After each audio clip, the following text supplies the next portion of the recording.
Alright, this is a different Samsung phone. That's a little bit, it's one model newer. It's the Samsung S21 5G versus my Samsung Note 20 Ultra 5G. It's rendering a video, and all I did was put a text on it.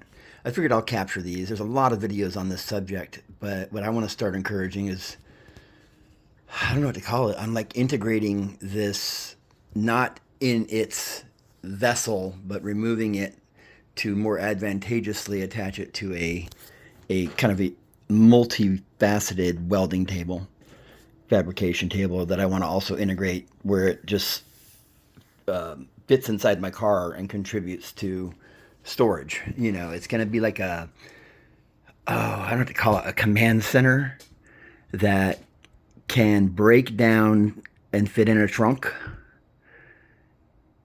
can be outdoors, indoors. So it's ideal that a Flux CorE welder that's very low power, very easy to use, is something that you take on the road with you.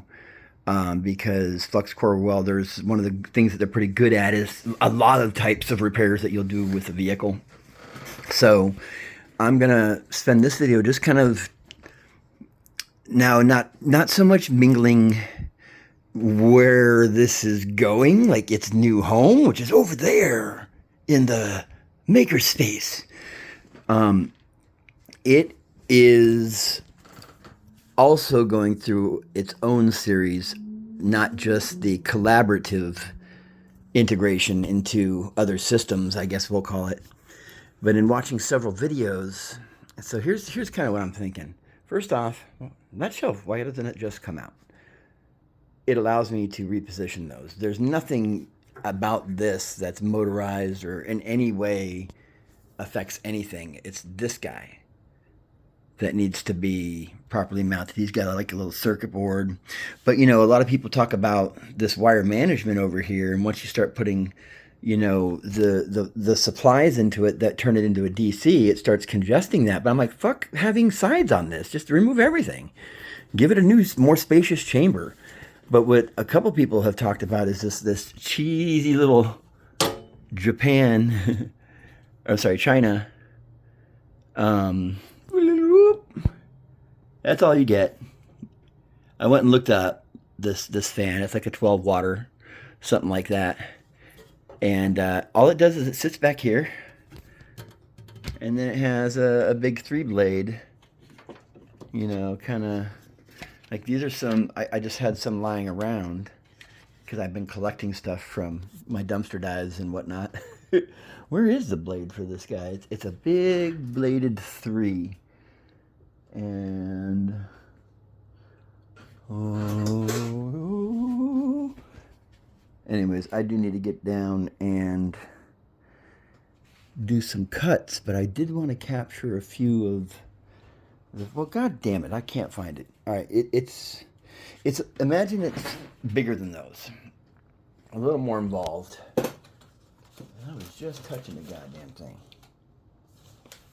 Anyways, so what someone had suggested was, because if you look back here, it's just the same. Boop, is you mount this outside and just have the blades in there. Now, what this does is when this is inside of this, like this, it's occupying the same space of the heat, and it's a part of the obstruction of the airflow. So just by moving it out here, one of the videos said, oh, I immediately noticed that the airflow, you know, it wasn't straining so hard to blow hot air around. It's sitting out here where it's nice and cool.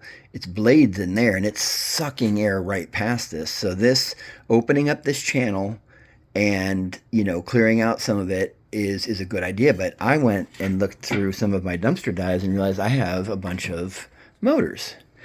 And this just so happens to be also it's upside down.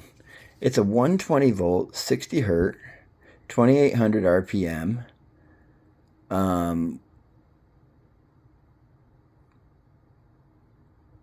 17 watt, so it's a little more powerful. So I'm like, well, why can't I just throw one of these guys back there? So that's what I'm going to attempt to do. I'm going to, not just by opening the valley, because I still need to buy the full bridge rectifier and the capacitor. So what I'm just going to do is I'm going to definitely improve the fan situation. I'm already improving the ground situation. I'm making a bolt-on magnetic floating ground. I have pulled out the power cord because I wanted to redo this ground, and I can't get that goddamn screw out. So I'm improving the wiring. So if I don't need that much wire, I'm going to get rid of it.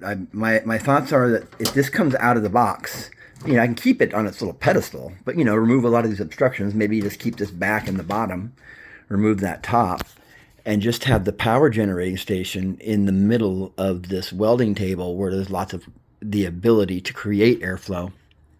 Keep it out of the box, but, you know, shield it from what it needs to be shielded from. And incorporate as many of the improvements. So I want the big spool. I'm not going to mess around with the boards, or, you know, I am going to, you know, eventually add the capacitor, but for right now I can't do too much. So I'm going to try out probably this fan blade. You know, now I got to learn about fan blades. And this is about 5 watts more demanding.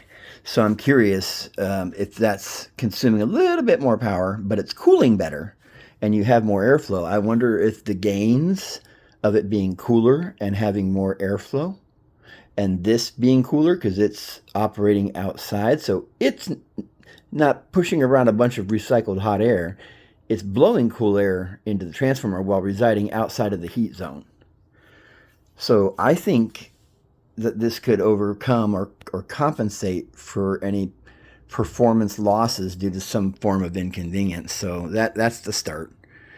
No idea how the install is going to go, but the vision is I want this as useful and as pretty as possible while using old auto parts that are kind of antique-ish looking, like, you know, things like that.